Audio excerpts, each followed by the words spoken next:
Tokat'ta Çin'in Doğu Türkistan'da Uygur Türklerine uyguladığı zulme tepki gösterildi. Tokat Cumhuriyet Meydanı'nda Tokat MHP İl Başkanı Ömer Çetin ve sivil toplum kuruluşlarının katılımı ile Doğu Türkistan'da Uygur Türklerine Çin tarafından uygulanan zulüm protesto edildi. Türkiye Kamusen, Tokat İl Temsilcisi Hakan Akkaya, Doğu Türkistan'dan yükselen çığlıkla yüreklerin yanmakta olduğunu ifade ederek hazırlamış olduğu basın bildirisini okudu. Değerli basın mensupları, kıymetli kamu görevlisi arkadaşlarımız ve sevgili Tokat halkı, gözümüze uzak ama gönlümüze yakın Doğu Türkistan'dan yükselen çığlıkla yüreklerimiz yanmaktadır. Neredeyse 250 yıldır Doğu Türkistan'da Türk milleti kan ağlarken bütün dünya kör, sağır, dilsiz, bu hayasız, bu alçakça zulmü seyretmektedir. Ne yazık ki milletimizin büyük çoğunluğunun yaşanan insanlık dramından haberi dahi yoktur. Çin devleti yıllardır işgal ettiği Doğu Türkistan'da sistematik katliamlar gerçekleştirmektedir. Türkistan kan gölü haline gelmişken başta İslam ülkeleri ve Birleşmiş Milletler yaşanan dramı görmezden gelmekte, sözde insan hakları savunucuları susmakla yetinmektedir. Doğu Türkistan'da evlerinden, yurtlarından edilmiş milyonlara, katledilen canlara kimsenin gözlerini kapatma hakkı yoktur. Türkmen soydaşlarımız toplama kamplarında tecrit altında tutulmakta, türlü işkencelere maruz bırakılmaktadır. Ne hikmetse bu vahşet basın yayın organlarının ilgisini çekmemekte, birçok basın kuruluşu için akan Türk kanı haber değeri dahi taşımamaktadır.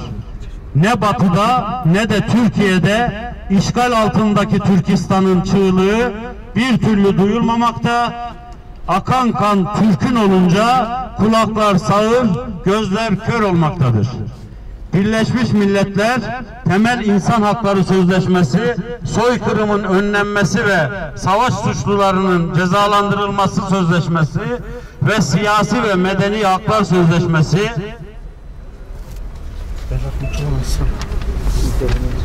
ve tüm insanların can ve mal güvenliğini teminat altına almıştır.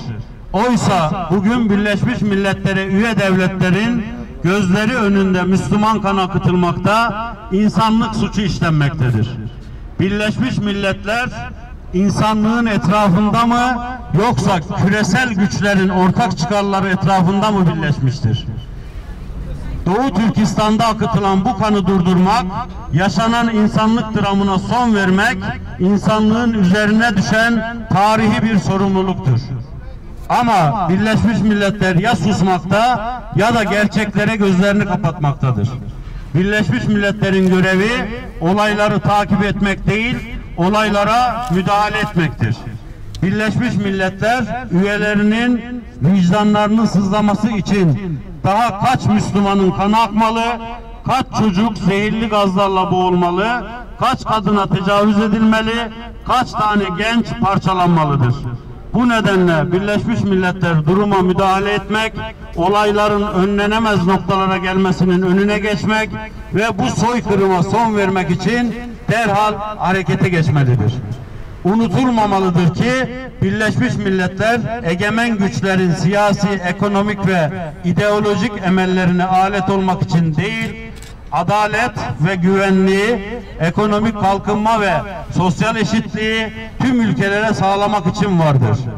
Ata yurdumuzda, Doğu Türkistan'da bizden olan ve yüzyıllardır işgallere direnen, soykırımlara dayanan, İslam'ın, Türklüğün sancağını güneşin doğduğu en uzak noktada dalgalandıran Doğu Türkistanlı kardeşlerimizi ilgisizliğin girdaplarında cellatlara teslim eden anlayışı şiddetle protesto ediyoruz. Türkiye Kamusen olarak insanlık katledilmeden, yaşanan trajedi daha da büyümeden önce Türkiye Cumhuriyeti hükümetini ve Birleşmiş Milletler Örgütü'nü Doğu Türkistan'da yaşanan bu katliamı durdurmak üzere yetkili organlarını harekete geçirmeye ve etkili tedbirler almaya davet ediyoruz.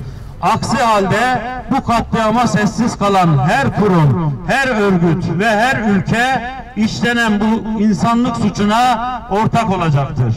Bugün 81 ilde Türkiye Kamusen il temsilcilikleri olarak Türk'ün sesini, Doğu Türkistan'ın sesini duyurmaya çalışıyoruz.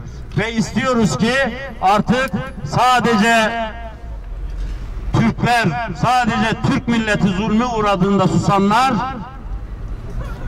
sağır olanlar, dilsiz olanlar bir şeylerin farkına varsınlar. Ve son kez Tokat'tan ve 81 ilden de aynı anda diyoruz ki emperyalist Çin zulmünü önce Allah'ın izni, sonra da Türk milletinin dik duruşuyla bitirecektir, bitirmek zorundadır. Kahrolsun Çin, yaşasın Doğu Türkistan, yaşasın Türk milleti. Hepinize teşekkür ediyorum. Zulme karşı sessiz kalmayalım ve bunu devam ettirelim diyorum. Teşekkür ederiz.